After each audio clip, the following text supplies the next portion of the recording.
안녕하십니까. 서귀포 농업기술센터 양창희 과장입니다. 이번 시간에는 4, 5월 망감류 재배기술에 대해서 설명을 드리도록 하겠습니다.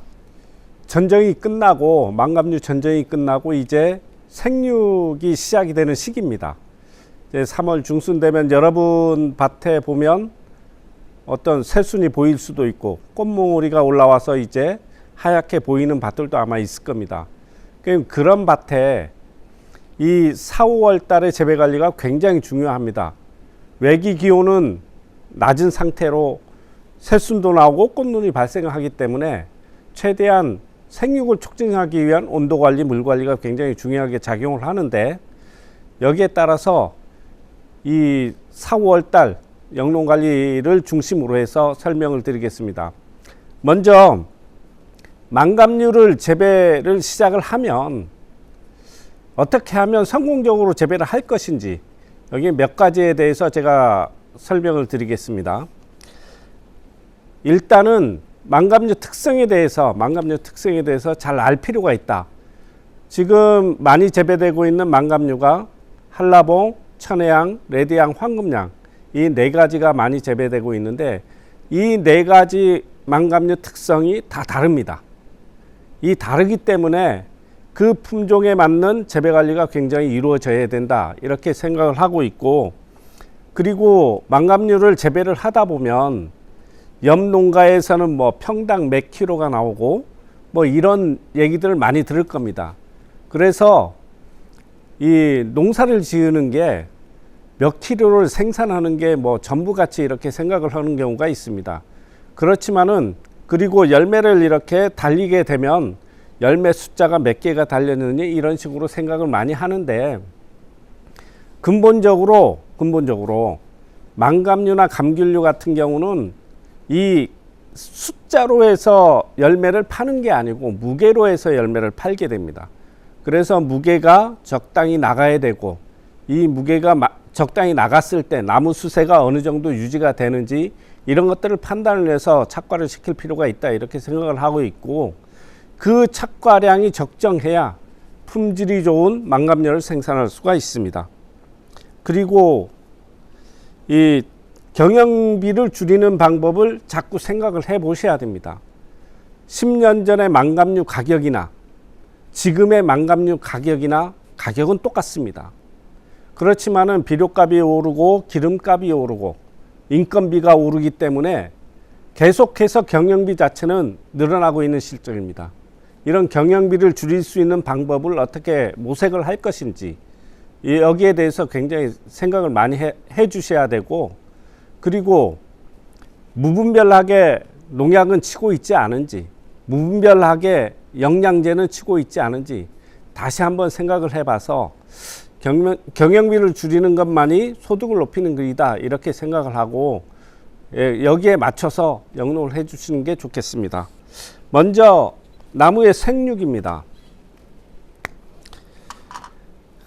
나무는 새순이 나는 생육을 하는 게 있고, 다음에 꽃이 나오는 생육을 같이 합니다.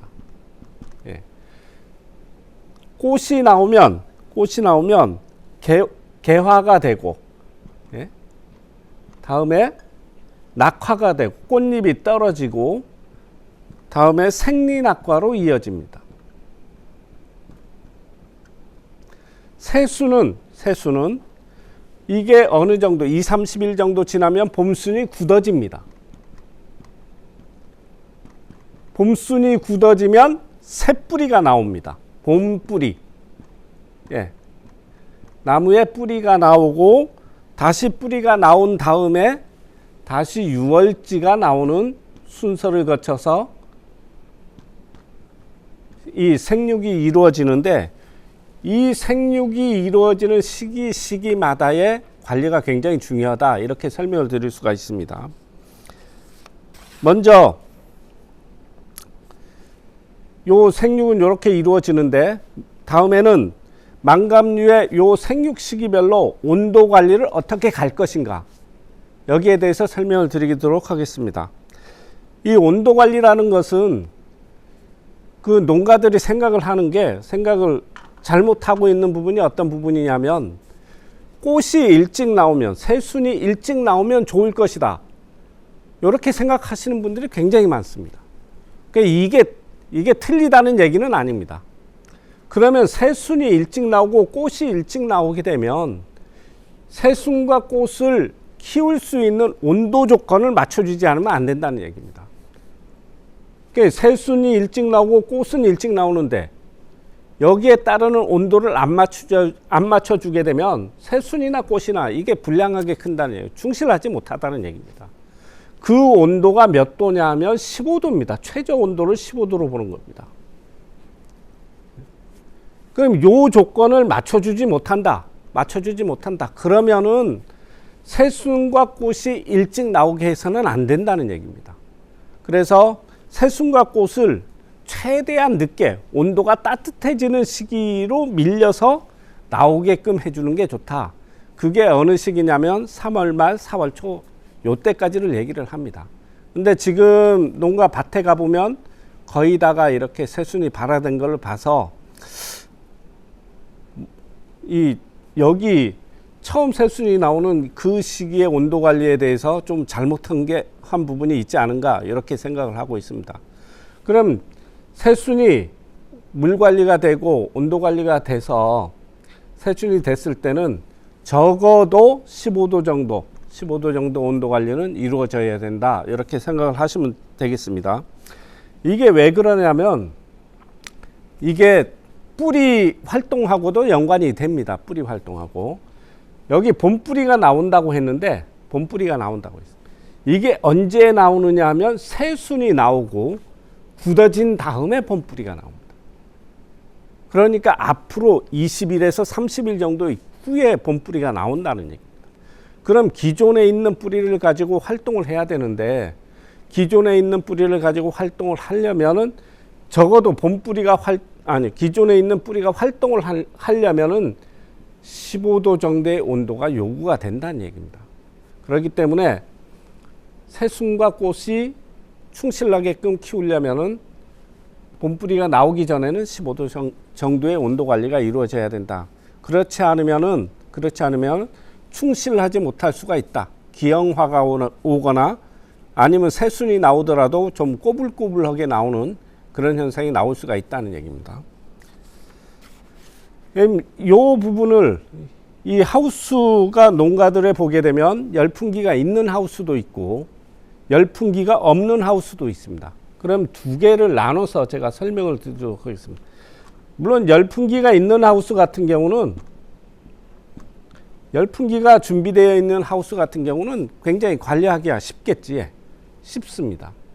온도만 맞춰주면 되는데, 문제는 뭐냐, 이게 열풍기만 있고 나머지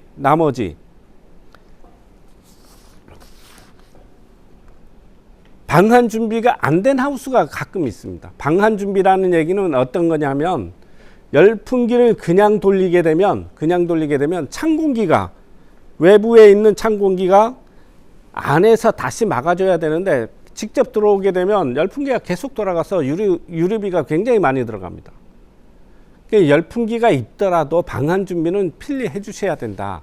그 방한 준비라는 게, 일반 가온하우스 같은 경우는 옆에 보온 커튼도 하고 하우스 위에 천정에도 보온 커튼을 하는데, 망감류 같은 경우는 3월 중하순, 빠르면 3월 상순, 요 시기부터 가온이 요 15도에 맞춰서 가온이 시작이 되는 거기 때문에 그렇게까지 천정까지 할 필요는 없고, 단지 열풍기가 있는 하우스 같은 경우도 방한 준비를 하려면 측면 보온 커튼을 할 필요가 있다. 예. 요거는 좀 젊은 분들 같은 경우는 스스로 하셔도 됩니다.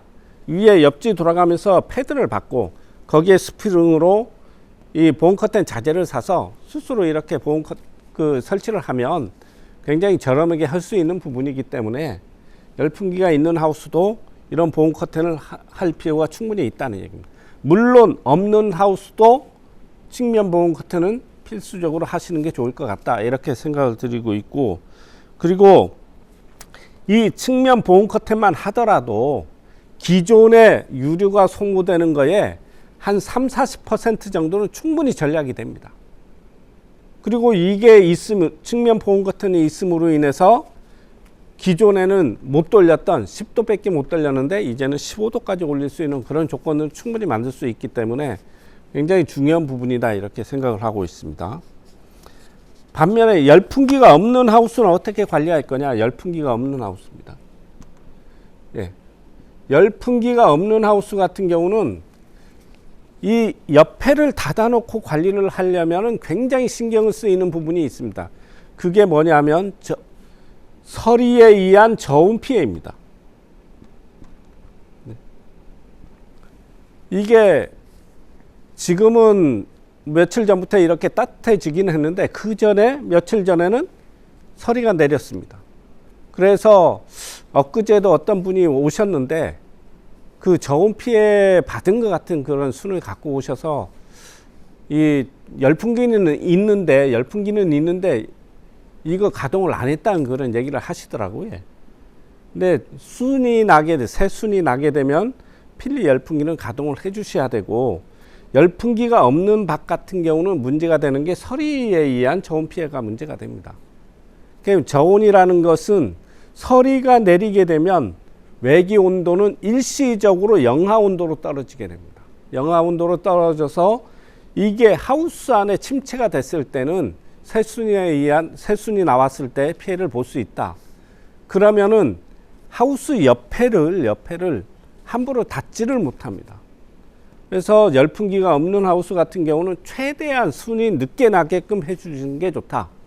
그게 3월 중하순, 하순, 4월 상순 요 시기에 발화가 되게끔 하시는 게 좋고, 그러면은 서리 피해가 없는 그런 과수원 같은 경우는 측창을 닫아놓고 관리를 하셔야 됩니다. 측창을 닫는 이유는 외부에서 들어오는 찬기운을 막아주는 역할을 합니다.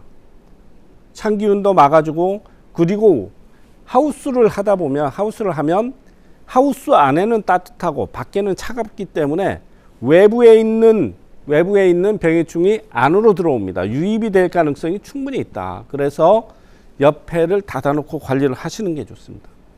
이렇게 관리를 하시는데, 열풍기가 있고 열풍기가 없고 간에 주간 온도는 어떻게 관리할 거냐? 주간 온도는 야간 온도를 기준으로 하셔야 됩니다. 야간 온도는 기본 온도를 몇 도로 잡아야 되느냐? 15도씨를 기준으로 잡는 겁니다. 15도씨를 기준으로 잡으면 주간 온도는 여기에 플러스 10도를 하시면 된다. 그러면 주간 온도는 25도씨. 요렇게 관리를 하시면 됩니다. 네. 요거는 요렇게 관리하시는 건, 주간 온도는 열풍기가 있는 하우스든 열풍기가 없는 하우스든 이런 식으로 관리를 하시면 좋겠다, 이렇게 설명을 드릴 수가 있고, 이렇게 관리를 하시면은 크게 문제는 없을 겁니다. 예. 열풍기가 있거나 열풍기가 없거나 이렇게 준비를 하셔서 관리를 하시는 게 좋겠습니다. 가끔 해마다 나오는 현상 중에 하나가 어떤 현상이냐면 고온 피해를 받는 하우스가 분명히 생깁니다. 고온 피해.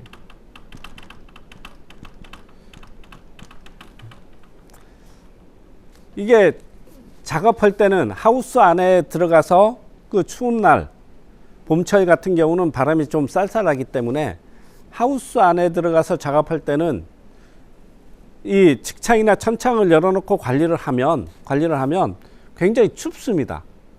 그래서 작업하는 동안에 하우스를 내려놓고 관리를 하시는 농가들이 있습니다. 물론 그 병해충 방제할 때도 하우스를 내려놓고 방제를 하시는 분들이 굉장히 많습니다. 그럼 그 내려놓고 관리를 할 때는 괜찮은데, 이 작업을 마치고 집으로 돌아갈 때는 자동 개폐기를 자동으로 놓던지 아니면 열어놓고 관리를 이 집으로 돌아가셔야 되는데, 그걸 잊고 그냥 집으로 돌아가십니다. 집으로 돌아간 다음에 다음날 아침에 일찍 와서 하우스를 돌아보고 그리고 그 개폐기 상태를 확인을 하면 괜찮은데, 집안에 어떤 문제가 생기거나 아니면 하우스를 못 도게 될 경우에는 다음날 고온 피해가 발생할 염려가 충분히 생깁니다. 그러니까 이게 하우스가 닫아져 있는 상태에서는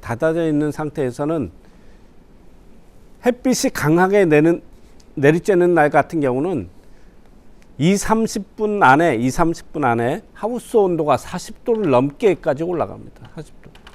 40도라는 얘기는 피해를 받을 수 있는 가장 최저 온도를 얘기하는 겁니다. 40도 이상 올라갔다는 얘기는 피해가 날 수 있는 가능성이 충분하다. 이게 올라갔을 때 이 40도 올라간 이 온도 중에 얼마나 한 시간이 경과가 됐느냐에 따라서 피해가 나오는 게 굉장히 달라집니다. 한두 시간 정도는 큰 피해가 없지만은 만약에 이게 3시간, 4시간, 5시간까지 이어진다면 이 피해는 굉장히 크게 납니다. 좀 적게 난 경우 같은 경우는 위에 상단부 열매나 아니면 상단부 새순만 타는 경우가 있지만은 이런 경우는 굉장히 드물고 오랫동안 못 갈 경우는 오랫동안 하우스를 확인을 하지 못했을 경우는 굉장히 나무 자체가 다 고사하는 그런 경우도 있기 때문에 집으로 돌아갈 때는 농약을 하거나 아니면은 관리를 하면서 집으로 복귀할 때는 이 환풍기를 필히 확인을 하시고 이 천창 환기시키는 문제를 필히 확인을 하시고 돌아가시는 것이 좋겠다. 예, 그렇게 생각을 하고 특히 이런 피해가 많이 생기는 시기인 봄철에는 아침 저녁으로는 꼭 하우스를 방문을 해서 이 전기 기계가 잘 작동을 하고 있는지 확인을 할 필요는 충분히 있습니다. 다음에 온도 관리에 있어서 다른 품종보다도 이 한라봉 같은 경우가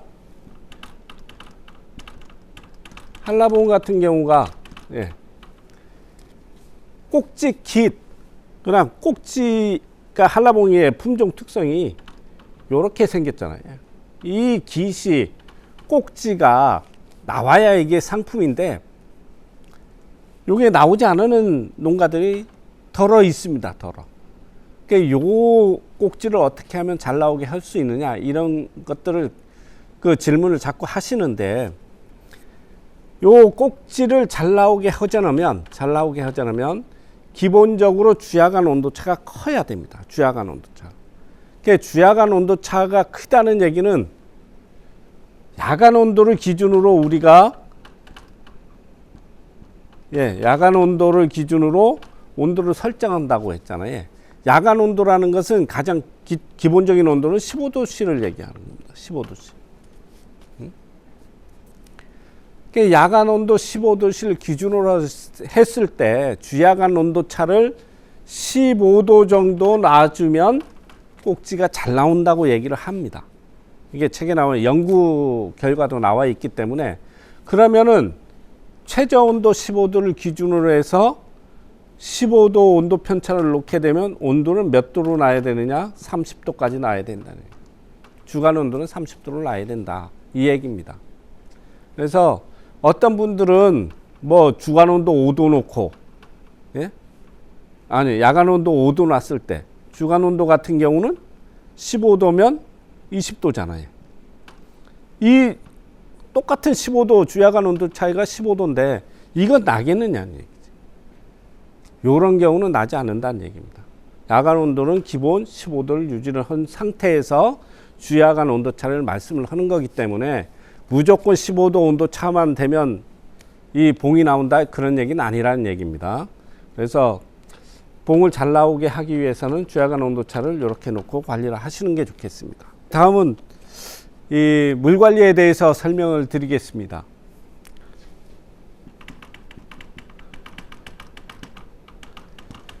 물 관리라는 것은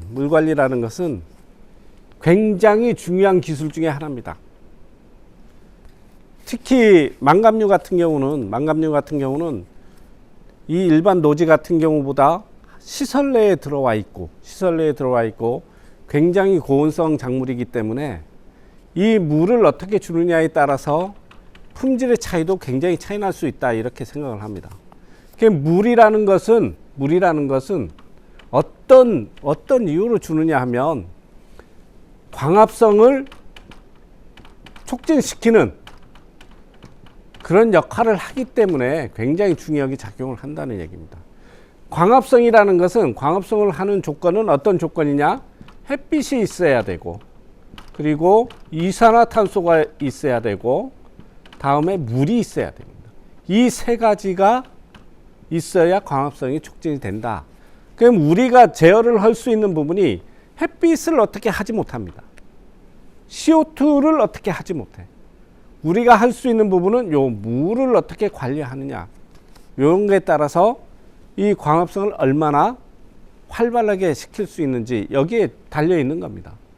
물 관리가 이렇게 중요한데, 그러면은 물을 똑같이 1월부터 12월까지 물 주는 양을 똑같이 하느냐? 그렇지 않다는 얘기입니다. 이게 햇빛이 강하게 내리쬐는 날도 있을 거고, 햇빛이 안 나오는 날도 있을 거고, 온도가 높을 때는 광합성량이 많아지기 때문에, 그리고 증발산량이 많아지기 때문에 거기에 맞춰서 물 주는 양이 달라져야 됩니다. 그럼 이 부분을 제가 고민을 해봐서 1년을 어떻게 물 주는 양을 구분을 할 것인가, 여기 고민을 해서 하나를 설정을 해봤는데, 일단 가장 온도가 높은 시기 7, 8월을 기준으로 해서 설명을 드리겠습니다. 7, 8월 달에는 물 주는 양을 가장 많이 하셔야 됩니다. 물 주는 양을 가장 많이 한다는 것은 하루에 증발산되는 양을 가장 많이 설정을 하라는 얘기입니다. 그럼 7, 8월 달에는 하루에 증발산되는 양이 거의 5톤 정도, 5mm, 5톤 정도가 증발산이 된다 이렇게 생각을 하고 있습니다. 그리고 뒤로는 9월, 10월, 11월, 12월, 이쪽으로는 6, 5, 4월, 3월 이렇게 잡아보겠습니다. 이렇게 봤을 때 여기서 증발산량이라는 것은 이 나무가 있을 때 예? 광합성을 하게 되면 이 나무에서 수분을 끌어올립니다. 수분을 끌어올려서 나무 잎을 통해서, 나뭇잎의 기공을 통해서 밖으로 내보내는데 이걸 증산이라고 합니다. 증산. 또 하나가 햇빛이 비추게 되면, 물을 주게 되면 이 토양이 뜨거워지면서 이 밖으로 이렇게 증발이 되는데 이걸 증발량이라고 합니다. 그러니까 물이 필요한 양이라는 것은 증산량과 증발량을 더한 값이 물이 필요한 양이다. 이게 7, 8월 달에는 하루에 증발산되는 양이 5톤 정도 된다. 300평에 5톤 정도 된다는 얘기입니다. 그러면은 이 온도에 따라서 점점 낮아집니다. 그럼 9월달, 10월 달에는 한 4톤 정도, 11월 달에는 한 3톤 정도, 12월 달에는 한 2톤 정도. 여기 같은 경우도 6월 달에는 한 4톤 정도, 4, 5월 달에는 한 3톤, 3월 달에는 2톤, 2월 달에는 한 1톤 정도 이렇게 증발산량이 된다. 이렇게 생각을 하시면 이해하기가 좀 편하지 않을까 생각을 합니다. 그래서 지금 같은 경우는 하루에 증발산되는 양이 3월에서 4월에 이 기간에 걸쳐 있고, 그리고 지금 교육하는 게 4월 기준을 해서 교육을 하는 거기 때문에 4월 달에는 하루에 증발산되는 양이 한 3톤 정도다 이렇게 생각을 하시면 됩니다. 그럼 물을 한 번에 줄 때 도대체 몇 톤 정도를 주는 게 가장 좋으냐, 이렇게 질문을 하시는 분들이 있는데, 하루에 물 주는 것은 이것도 계절에 따라 다를 수밖에 없습니다. 계절에 따라 다를 수밖에 없습니다. 물을 한 번에 많이 주게 되면 이 물량이 다 없어지는 기간이 길어질 수밖에 없기 때문에, 그러면 길어지게 되면 이 토양 중에 산소가 들어갈 수 있는 공간이 적어집니다. 그렇기 때문에 한 번에 많은 양의 물을 주는 것은 별로 좋지를 않고 적당하게 한 2, 3일 간격으로 물을 줄 수 있는 부분 이렇게만 설정을 하면 좋지 않을까 생각을 합니다. 그래서 4, 5월 달 같은 경우는 하루에 증발산되는 양이 한 3톤 정도이기 때문에 그러면은 이 4, 5월 달 같은 경우는 적당하게 물 줄 수 있는 양이 한 10톤 정도로 생각을 하시면 됩니다. 10톤. 여름철 같은 경우는 한 20톤. 그리고 가을철 같은 경우도 10톤. 겨울철 같은 경우는 한 10톤에서 5톤 정도. 이런 식으로 생각을 하시면 됩니다.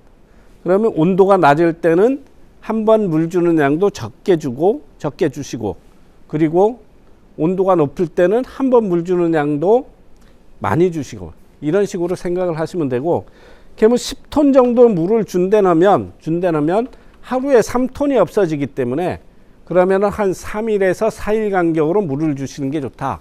이렇게 설명을 드릴 수가 있습니다. 예.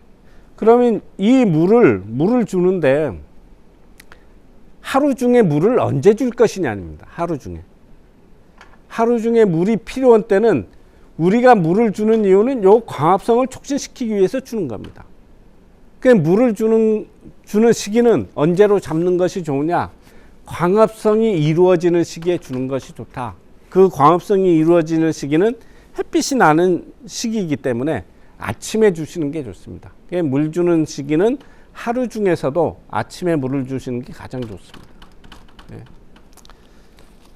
이렇게 주시면 되고, 물 주는 방법인데 두 가지로 구분을 할 수 있습니다. 지면으로 주는 지면관수,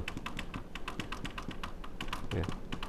다음에 위로, 수간 위로 주는 수상살수. 네. 또 두 가지로 구분을 해서 줄 수가 있는데, 지면관수는 말 그대로 물을 주는 방법입니다. 물은 밑으로 준다 생각을 하시면 됩니다. 그러면 위로 수상살수라고 제가 적어놨는데, 요거는 물 주는 방법이 아니고 요 물은 밑으로 주지만은 보완적으로 할 수 있는 방법이라는 얘기입니다. 보완적으로. 그럼 보완적으로 어떻게 가능하냐? 보완적으로 하우스가 이렇게 있으면, 자, 지금 옆에도 닫아놓고 온도 관리가 지금 되고 있습니다. 그러니까 아침에 가보면은 하우스도 온도 관리가 되고 있어서 아침에 가보면 밑에도 닫혀 있고 위에도 닫혀 있을 겁니다. 그럼 이렇게 닫혀 있으면 아침에 해가 뜨기 시작했을 때 위로에서 물을 뿌려주게 되면 요 하우스 안에가 햇빛이 올라오면서 어떤 현상이 일어나냐? 굉장히 과습하게 됩니다. 즉 사우나 비슷하게 되는 사우나 안에 있는 그런 현상, 좀 안개가 자욱하게 끼고 습도가 높아지고 푹한 그런 조건이 되는데, 이런 조건을 만들어 주게 되면 어떻게 좋으냐면, 아까 온도가 낮은 상태에서는 뿌리 활동이 적어지기 때문에 수분이나 양분을 위로 끌어올리지를 못합니다. 그래서 만약에 수세가 좀 약한 나무, 이런 나무 같은 경우는 전체적으로 수분을 끌어올리지 못하기 때문에 위로 물을 뿌려주게 되면 수분 공급을 하는 그런 역할을 충분히 해낸다. 그렇게 되면 꽃도 좋아지고 새순도 충실해지는 그런 효과를 볼 수가 있다는 얘기입니다. 여기까지 해서 물 주는 방법에 대해서 설명을 했고, 저희 홈페이지에 올라와 있는 그 질문 중에 두 가지만 제가 추려서 여러분에게 이 자리에서 좀 답을 해드릴까 합니다. 첫 번째가 제일 많이 질문이 올라오는 게, 리사무소나 동사무소에서 토양 계량제로 고토석회를 신청을 했는데 이제야 나왔다, 이제야. 4월달, 5월달에 나온다.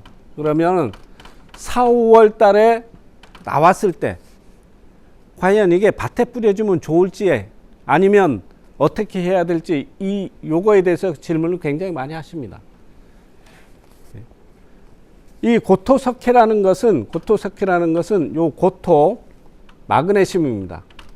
석회는 칼슘입니다. 고토석회 이 비료 성분을 토양 중에 공급을 하는 역할을 하고 또 하나가 토양 개량의 효과도 볼 수 있습니다. 토양 개량이라는 것은 토양 pH가 낮았을 때 산성일 때 이 고토석회를 주면 일시적으로 토양 pH를 올릴 수 있는 그런 역할을 합니다. 이게 알카리성 비료이기 때문에 토양 pH를 올리기 위해서 토양 개량 효과로 해서 고토석회를 공급을 하고 있습니다. 그럼 이걸 지금 순이 나오는 시기고 그리고 기비를 다 했고 퇴비도 했고 이 시기에 고토석회를 줬을 때 어떤 영향이 있는지 아니면 어떻게 줘야 되는지 설명을 드리겠습니다. 고토석회라는 것은 아까 말씀드렸듯이 토양 개량 효과가 있는 거고 마그네슘이나 이런 것 칼슘은 공급을 하는데 문제는 뭐냐면 이게 토양하고 섞여야 됩니다. 토양하고. 그런데 지금 주게 되면 다 위에 이렇게 비료 성분이 있기 때문에 이 비료 성분, 알칼리 성분 때문에 고토석회와 화학 비료를 같이 줬을 때는 비료 성분이 휘산되는 그런 역할도 하고 그리고 일시적으로 이게 pH 성분이 pH가 높기 때문에 토양 pH가 일시적으로 올라가서 이게 알카리 토양에서 부족되게 되는 양분들 이런 양분들이 일시적으로 부족 현상이 올 수가 있습니다. 그렇기 때문에 지금 4월 달에 5월 달에 나왔으면은 지금 주지 마시고 이거 놔뒀다가 내년도 1월 달 2월 달에 이때 밭에 뿌려 주시고 그다음 퇴비 주시고 비료 주시고 이렇게 하시는 게 좋다. 이 고토석회 같은 경우는 가장 먼저 줘야 되는 비료입니다. 고토석회를 뿌려 놓은 다음에 퇴비를 주게 되면 이 밑에 고토석회 위에 퇴비 성분이 있어서 이 토양 안에 주는 그런 효과도 어느 정도 있기 때문에 고토석회를 다음 해로 넘겨서 주시는 것이 좋다. 그리고 고토석회 같은 경우는 밭토양 기준에서 이게 공급이 되고 있습니다. 밭토양 기준에서는 300평에 300kg 기준에서 나옵니다. 300평에 300kg 기준에서. 그런데 이것을 우리 과수원에 한꺼번에 다 뿌리면 토양 pH가 굉장히 변동이 심해집니다. 그러면은 오히려 안준만 못합니다. 그래서 과수원에 뿌릴 때는 요걸 해마다 나눠서 3년에 걸쳐서 나눠서 준다 생각을 하시고 300평에 100kg 정도만 주신다 생각을 하시고 주시는 게 좋겠습니다. 다음 또 하나가 아까 온도 관리하면서 한라봉의 꼭지 한라봉 꼭지를 어떻게 잘 나오게 하는 게 좋은지 어떻게 하면 잘 나오는지 여기에 대해서 질문을 하셨는데 이것을 다시 한번 설명을 제가 드리겠습니다. 자, 한라봉 꼭지가 잘 나올 수 있는 조건은 첫 번째가 수세가 좋아야 됩니다. 수세가 좋아야 됩니다. 이게 수세가 약한 걸 아무리 온도 관리를 해봐도 이게 잘 나오질 않습니다. 1차적으로는 수세가 좋아야 됩니다. 그럼 요 수세가 좋을 수 있게끔 나무 관리를 잘 하셔야 된다는 겁니다. 예. 다음 두 번째가 온도 관리입니다. 두 번째가 온도 관리인데 아까 말씀드린 것과 같이 그 전에 말씀드린 것과 같이 온도 관리라는 것은 주야간 온도 편차를 다 책마다 15도씨 놓으면 주야간 온도 편차를 15도씨 놓으면 이 봉이 잘 나온다. 꼭지가 잘 나온다. 이렇게 설명을 하고 있는데 이 15도씨에 대한 기준이 잘 없다. 그래서 15도씨에 대한 기준을 설정을 해야 되는데, 그러면은 이 15도씨에 대한 기준은 어떤 거냐면 야간 온도를 기준으로 한다. 온도는 온도는 야간 온도를 기준으로 한다 생각을 하셔야 됩니다. 야간 온도는 15도씨 정도가 최저 온도로 관리를 하는 겁니다. 그럼 이 온도에서 15도 플러스 15도 하면 주간 온도는 30도가 돼야 꼭지깃이 정확하게 나온다. 이렇게 꼭지가 정확하게 나온다 설명을 드릴 수가 있습니다. 요 한라봉 하시는 분들은 뭐 주야간 온도차가 이거 내가 10도 놓고 주간 온도는 25도 놓으면 이게 나오는 게 아니고 야간 온도를 기준으로 해서 설정을 해야 된다는 얘기예요. 열풍기 온도가 10도가 놓더라도 주간 온도는 30도 정도가 돼야 이게 꼭지깃이 잘 나온다. 이렇게 설명을 드릴 수가 있겠습니다. 자, 꽃이 나오고 이게 꽃잎이 떨어지고, 예. 다음에는 생리낙과라는 것을 합니다. 예. 그럼 요 생리낙과 부분에 대해서 좀 설명을 할 건데, 이게 병해충 문제하고 좀 같이 결부를 해서 제가 설명을 드리겠습니다. 이 생리낙과라는 것은 뭐 기상이나 온도나 아니면 인위적으로 떨어지는 것을 제외한, 열매가 떨어지는 것을 그런 거에 의한 것이 아니고 열매 스스로 떨어지는 것을 생리낙과라고 합니다. 생리낙과는 감귤나무는 기본적으로 1차 생리낙과, 2차 생리낙과 두 번에 걸쳐서 합니다. 물론 레드향 같은 경우는 3차 생리낙과도 하기도 합니다. 3차 생리낙과도 하기도 하는데 다 같이 보시면 좋을 거라고 생각을 합니다. 자, 1차 생리낙과는 이거는 이 열매가 이렇게 있으면 이 꼭지까지 같이 떨어지는 겁니다. 꼭지까지. 1차 생리낙과는 언제 생기느냐? 생기는 시기. 요거는 여기 꽃이 발생되고 요 안에가 만개기가 있습니다. 꽃이 활짝 피는 겁니다. 이 만개 후에 20일에서 30일 사이에 이루어집니다. 그럼 1차 생리낙과는 어떤 원인이 가장 크게 작용을 하느냐? 어떤 원인이? 1차 생리낙과에 가장 크게 영향을 미치는 요인은 양분이 부족입니다. 양분이 부족하다는 얘기는 어떤 거냐면, 뿌리가 이 꽃만 했지만 아까 그 전에 순이 나오고 그 다음에 이 뿌리가 빨리 나와줘야 되는데, 감귤나무 같은 경우는 뿌리가 천천히 나옵니다. 한 20-30일 정도 있다가 나와. 그러면 뿌리가 늦게 나오기 때문에 어떤 문제가 생기느냐? 양분 부족 현상이 생길 수가 있습니다. 그러면 지금은 꽃도 나오고 새순도 나와서 양분 필요량은 많은데 뿌리는 안 나와 있습니다. 뿌리는 적기 때문에 양분은 적고 꽃이나 순은 많다. 그러면은 양분 부족 현상이 생깁니다. 이런 양분 부족 현상에 의해서 1차 생리낙과가 많아질 우려가 충분히 있다. 그러면은 1차 생리낙과를 줄이기 위해서는 어떻게 하면 될 것 같습니까?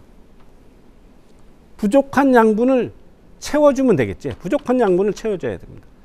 그러면 이 부족한 양분을 채울 수 있는 방법은 비료를 줬지만은 뿌리 활동이 지금 없기 때문에 밑에 준 비료, 봄에 준 비료는 나무가 흡수를 못합니다. 그러면 어떻게 보완을 할 거냐? 연면 시비를 통해서 보완을 해줘야 됩니다. 연면. 1차 생리낙과를 줄일 수 있는 부분은 1차 생리낙과량이 좀 많아질 것 같다. 그러면은 1차 생리낙과를 줄이기 위해서 부족한 양분을 채워주는 연면 시비를 하시는 게 좋다. 네. 연면 시비를 하시는 게 좋습니다. 다음에 2차 생리낙과입니다. 2차 생리낙과는 이 열매가 이렇게 있지만은 2차 생리낙과는 요 열매만 떨어집니다. 요 꼭지는 나무에 붙어 있고 요 열매만 떨어지는 것을 2차 생리낙과라고 하는데, 이 2차 생리낙과는 요 만개 후 며칠 사이에 나오느냐? 40에서 50일 사이에 이루어집니다.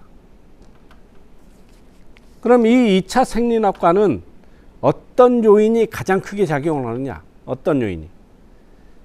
이거는 2차 생리낙과는 일조하고 그리고 온도입니다. 일조가 부족하면 부족할수록 2차 생리낙과량이 많아지고, 그리고 온도가 높으면 높을수록 2차 생리낙과량이 많아집니다. 이건 무슨 얘기냐면 2차 생리낙과도 이런 부분하고 연관이 되는 겁니다. 양분이 부족한 거하고 연관이 됩니다. 일조가 부족하게 되면 탄수화물을 만드는 잎이 작용이 적어지기 때문에 양분이 부족한 현상이 나올 수가 있는 거고, 온도가 높다는 것은 만들어진 양분은 적은데 호흡을 하면서 양분이 많이 소모가 되는 그런 형태입니다. 그렇기 때문에 궁극적으로는 2차 생리낙과도 일조나 온도 조건에 의해서 좌우되지만은 양분의 문제하고 관계가 있다. 양분의 문제하고 관계가 있습니다. 그래서 이런 거 같은 2차 생리낙과 같은 경우도 이 1차 생리낙과와 마찬가지로 연면 시비를 좀 충분히 해주시는 게 요 생리낙과를 줄일 수 있는 부분입니다. 근데 이 2차 생리낙과는 요런 원인에 의해서만 나올 수 있는 부분이 아닙니다. 이거는 노지 기준으로 했을 때는 이런 원인에 의해서만 나올 수 있지만은, 우리 망감류 같이 시설에서는 나올 수 있는 조건이 더 있습니다. 시설에서는. 그게 뭐냐면 여러분들 같은 경우 그 시설해 주는 퇴비, 뭐 유기질 비료, 그걸 이 시설 안에다 뿌리게 되면 그걸 미숙 퇴비라고 합니다. 미숙 퇴비. 냄새가 나는 퇴비를 기준으로 합니다. 냄새. 밭에 뿌리는데 냄새가 난다. 이거는 반려가 다 안 된 비료입니다. 그러니까 냄새가 난다는 것은 암모니아 가스가 발생한다는 거예요. 암모니아 가스는 기본적으로 공기보다 무겁습니다. 뭐 어떤 분들은 그 냄새 나는 거 하우스 문 열어 놔두면 다 없어질 거 아니라.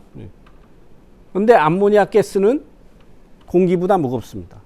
공기보다 무겁다는 얘기는 가라앉는다는 얘기입니다. 이게 이동이 잘 안 됩니다. 이동이 잘 안 돼서 만약에 이거 미숙퇴비를 줬는데 이게 공기보단 가벼워서 위로 올라가서 다 없어졌다. 냄새가 안 나겠지. 며칠 지나면. 그렇지만은 미숙퇴비를 준 밭에 가보면 일주일이고 열흘이고 계속 냄새가 납니다. 이게 암모니아 가스가 공기보다 무겁기 때문에 밑에 가라앉아 있는 상태다. 이렇게 생각을 하십니다. 그러면 요 암모니아 가스가 공기보다 무겁기 때문에 밑에 가라앉아 있는데 이게 어떤 역할을 하느냐? 우리는 그냥 위에 나와 있는 나무의 형태만 보고 뭐 피해 없으니까 없을 거다 이렇게 생각을 하시는데, 암모니아 가스가 영향을 주는 부분은 그 나무 윗부분보다도 뿌리의 영향을 굉장히 많이 줍니다. 그래도 온도가 낮아서 뿌리가 없거나 뿌리가 약해져 있는데 이런 미숙퇴비를 주게 되면 뿌리가 더 약해지겠지. 뿌리가 고사될 수도 있고, 심하면은 뿌리가 고사가 되고 위에 있는 잎순이 타거나 아니면 낙과량이 많아질 수가 있고. 그래서 미숙퇴비 같은 경우는 절대로 하우스 안에는 뿌리시면 안 된다. 특히 미숙퇴비만이 아니고 그 냄새 나는 것, 하여튼 밭에 뿌렸을 때 불쾌한 냄새가 난다. 그러면은 그런 것들은 하우스 안에는 절대 뿌리시면 안 됩니다. 그런 것은 만약에 사시면은 밖에 1년이나 2년 정도 이렇게 반려를 시킨 다음에 하우스에 뿌려 주셔야지, 그냥 가져온 대로 하우스 안에 뿌리시는 것은 좋지 않다. 분명히 피해가 나올 수 있는 조건이다. 이렇게 생각을 하셔야 됩니다. 이 1차 생리학과, 2차 생리학 설명을 드렸고, 요 3차 생리학과에 대해서도 잠깐 설명을 하면, 3차 생리학과는 기본 가장 많이 되는 게 레대항이 가장 많이 됩니다. 레대항 같은 경우는 언제부터 생기냐면 7월 상순부터 해서 한 7월 하순까지에 걸쳐서 생기는데, 이거는 뭐 해운년에 따라서 조금 다릅니다. 어떤 때는 7월 중순부터 발생을 할 때도 있고, 어떤 때는 7월 상순부터 발생을 할 때도 있습니다. 요거에 대해서는 사람마다, 교육을 하는 사람마다 의견이 분분합니다. 예. 저 같은 경우는 그냥 3차 생리학과다 이렇게 설명을 드리고, 다른 분들은 뭐 이상학과 이런 이렇게 말씀을 하시는 분들도 있습니다. 뭐 그게 다르다는 얘기는 아니고, 하여튼간 낙과는 된다. 요 낙과가 되는데, 이 낙과의 원인은 그전에는 이 3차 생리학과는 무슨 뭐 붕소 결핍에 의해서 낙과가 된다, 그렇게 해서 붕소를 많이 뿌리고 그렇게 하셨던 분들도 아마 계실 겁니다. 예. 근데 물론 붕소가 결핍이 되고 붕소가 적어지게 되면 낙과량이 증가하는 것은 맞습니다.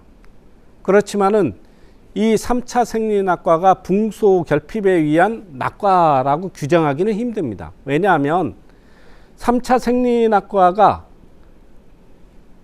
만약에 붕소 결핍에 의해서만 낙과가 된다고 하면, 붕소를 뿌려주게 되면 낙과량이 적어져야 되는데, 적어지거나 아니면 없어져야 되는데, 해마다 나옵니다. 해마다. 이건 4번 뿌리고 5번 뿌렸던 분들도 낙과가 됩니다. 기본적으로 해마다 나오는 거고, 붕소를 계속 뿌리는데도 이게 나온다 그러면은 근본적으로는 붕소 결핍 증상에 의한 낙과라고는 조금 보기가 힘들다. 단지 생리적으로 레대항만이 갖고 있는 그런 낙과 특성이 아닌가, 이렇게 판단을 하고 있습니다. 요게 1차 생리학과, 2차 생리학과, 레대항만이 갖고 있는 3차 생리학과, 이렇게 설명을 드릴 수가 있습니다. 그러면은 요 낙과를 경감시키는 방법은 가장 기본적으로 온도 관리를 잘 해주는 방법이겠지. 온도 관리를 해준다는 얘기는 뭐냐? 뿌리가 잘 발생할 수 있게끔 최소한의 온도, 한 15도 정도 온도, 야간 온도를 놓고 관리를 해주시거나, 또 주간 온도도 너무 높지 않게 관리를 한다. 그러면 야간 온도는 한 15도씨 정도, 주간 온도는 플러스 10도에서 25도씨 정도, 요 정도 온도 관리를 해주시면 크게 문제가 없지 않을까, 이렇게 생각을 하고 있고, 그리고 그 미숙탭이나 이런 것들을 좀 자제를 해주시면 좋겠고, 그리고 요 생리학과를 줄이기 위한 연면 시비, 연면 시비, 요거는 연면 시비는 생리학과를 줄이는 것만이 아니고 새순을 건실하게 키우고, 그리고 꽃을 충실하게 나올 수 있게끔 하는 역할도 충분히 하기 때문에, 봄철에 있어서 연면 시비는 필수적으로 하시는 게 좋겠다. 연면 시비는 어떤 분들은 뭐 비싼 거 이렇게 선정을 해서 하시는 분들도 있는데, 이 시기가 어떤 시기냐면 온도가 낮은 시기입니다. 온도가 낮은 시기이기 때문에 낮은 온도에서 흡수할 수 있는 게 가장 좋은 연면 시비 방법입니다. 그게 뭐냐? 요소입니다. 요소를 기본으로 해서 연면 시비를 해주시는 게 좋겠다. 예, 다음은 이 병해충 관리에 대해서 설명을 드리겠습니다.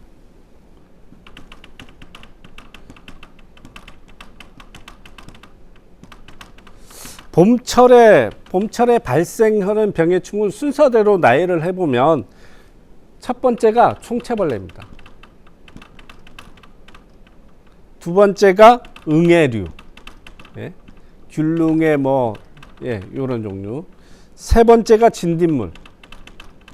요거 진딧물 같은 경우는 목화 진딧물을 기준으로 하겠지. 네 번째가 곰팡이병입니다.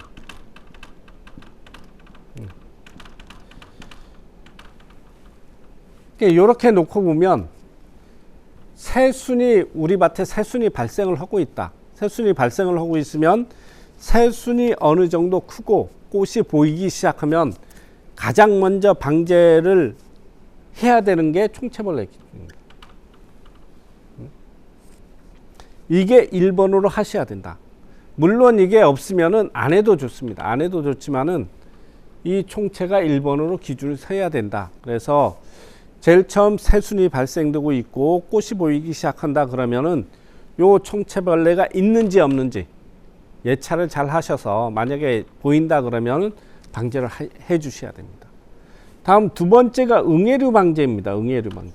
요거는 제가 교육을 할 때마다 설명을 드리는 부분입니다. 그거는 기계 유제를 효과적으로 치면 1년 동안 응애류 방제에 대해서는 걱정을 안 해도 된다는 얘기입니다. 그럼 기계 유제에 대해서 기계 유제를 어떻게 치면 효과적으로 치는 방법이냐. 이 기계 유제가 나온 것은 굉장히 오래됐습니다. 가장 오래된 이 병해충 방제 약제 중에 하나지. 이거하고 보르도액이 가장 오래된 약제들입니다. 그럼 이 오래된 약제가 그전에는 안 썼었냐? 써봤습니다. 써봤는데 어떻게 됐느냐? 약해가 굉장히 많이 나왔습니다. 기계유제에 대한 약해. 그 기계유제에 대한 약해가 많이 나오다 보니까 농가들은 이번에도 약해 받을 거 아닌가. 이런 생각을 굉장히 많이 합니다. 이 기계유제에 대한 기계유제 하게 되면 겁부터 나는 거지. 예.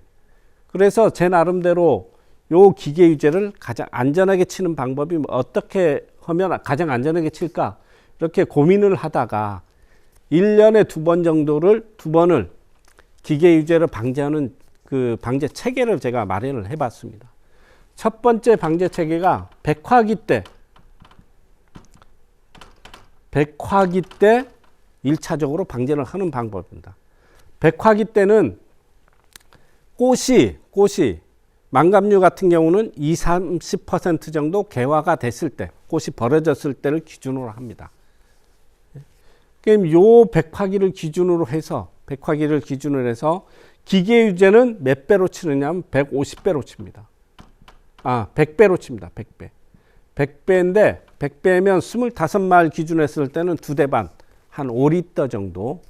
예, 5리터 정도 이렇게 해 주시면 되고 이 100배로 치는데 이때는 봄철에는 어떻게 혼용을 하느냐? 기계 유제에다가 뭐를 혼용을 할 거냐면 보르도액을 같이 혼용을 해 주시는 게 좋습니다. 보르도액을 혼용을 해 주시는 게 좋은데 하우스에다 왜 보르도액을 치느냐 이렇게 하시는 분들이 많습니다. 예? 궤양병도 안 걸리는데 보르도액을 왜 치느냐 이렇게 하시는 분들이 있습니다. 이 보르도액이라는 게 효과가 굉장히 좋은 부분들이 어떤 부분이냐면 농가 부분이 잘 알지 못하는 황반병이라는 게 있습니다. 황반병은 일단 한번 걸리게 되면 낙엽 증상이 굉장히 심하게 나옵니다. 농가밭에 가보면 낙엽이 되는 나무 그리고 수세가 약한 나무는 거의 다 황반병이라고 보시면 돼요. 예, 낙엽이 되고. 요 황반병을 치료할 수 있는 약제는 보르도액밖에 없다. 그래서 시설이지만은 기계유제에 보르도액을 같이 혼용을 해서 백화기 때 한번 뿌려주게 되면 요런 황반병이나 그리고 농가들 보게 되면 나무 줄기나 이런데 이끼들이 또 많습니다. 이때 보르도액을 같이 쳐주게 되면 이끼를 제거를 할 수 있는 그런 효과도 있기 때문에 시설 내에서도 요 황반병이나 이끼를 방지하기 위해서 보르도액을 기계유제에 혼용을 해서 치시는 게 좋을 것 같다. 이렇게 설명을 드릴 수가 있고 이 기계유제가 좋은 점이 농가들이 이 응애약을 계속 쳤는데도 응애가 방제가 안 되는 이유가 있습니다. 그 이유는 뭐냐면 알을 방제를 할 수가 없어. 알을 죽일 수 있는 기존의 화학약제들이 없기 때문에 이 알을 죽일 수 있는 약은 기계유제다. 이렇게 생각합니다. 그럼 기계유제 100배로 치게 되면 알을 죽일 수 있는 비율이 95%를 살충을 합니다. 여름에 치는 150배로 치게 되면 알을 90%까지 살충률을 갖고 있습니다. 그래서 이 응애류 방제에는 기계이주만한 거 없기 때문에 이거 위주로 방제를 하시는 게 좋겠다, 이렇게 설명을 드릴 수가 있겠습니다. 지금 뭐 곰팡이병에 대해서만 제가 간단하게 설명을 드리겠습니다. 곰팡이병이 농가 입장에서는, 농가는 관행적으로 그냥 칩니다. 예, 그전에도 곰팡이병을 방제를 관행적으로 해왔기 때문에 곰팡이병이 어떤 피해를 주는지 이걸 정확히 알지 못한 상태에서 곰팡이병 약제를 칩니다. 곰팡이병이라는 것은 일반적으로 우리 응애나 아니면 총체벌레, 진드물 같이 이런 미소곤충 같은 경우도 약을 연달아 치게 되면 여기에 대한 내성을 굉장히 쉽게 냅니다. 그렇지만 곰팡이 같은 경우도 굉장히 내성이 심하게 나옵니다. 곰팡이병을 방지하기 위해서 20-30년 동안 한 가지 약제만 치는 분들도 있어. 곰팡이가 내성이 생겨서 곰팡이가 듣겠으면 안 듣습니다. 그래서 곰팡이병을 효과적으로 방제를 하기 위해서는 약제를 번갈아 가면서 교살포를 해주시는 게 좋다. 곰팡이병이 방제가 되느냐 안 되느냐, 이 기준을 어떻게 설정을 하느냐면, 꽃잎이, 감귤나무 요 꽃잎이 떨어지면 곰팡이병이 방제가 잘 된 거고, 이게 안 떨어졌다, 곰팡이병 방제가 안 된 겁니다. 곰팡이병 방제를 위해서는 지금 잿빛 곰팡이병 방제를 할 때 꽃잎이 떨어지는 낙화 시기에 치라고 지금 책에는 나와 있지만, 저 생각에는 시설 내에서는 조금 더 일찍 한 만개기 정도 되면 곰팡이병 방제를 시작을 해야 되지 않을까, 이렇게 판단을 하고 있고, 그러면은 그때부터 쳐서 꽃잎이 떨어지면, 한 번만 쳐서 꽃잎이 떨어지면 방제를 그만해도 되고, 한 번 쳐서 꽃잎이 다 안 떨어졌다, 한 번 다 하셔야 되는 겁니다. 이런 식으로 생각을 해서 방제를 하시면 아마 효과적으로 곰팡이병 방제를 할 수 있지 않을까, 이렇게 생각을 합니다. 이상으로 해서 4, 5월 망감류 재배 기술에 대해서 설명을 드렸는데, 지금 다 못한 얘기 같은 경우는 우리 농업기술센터나 아니면 농업기술으로 문의를 주시면은 저희들이 좀 더 자세하게 여러분에게 설명을 드리도록 하겠습니다. 고맙습니다.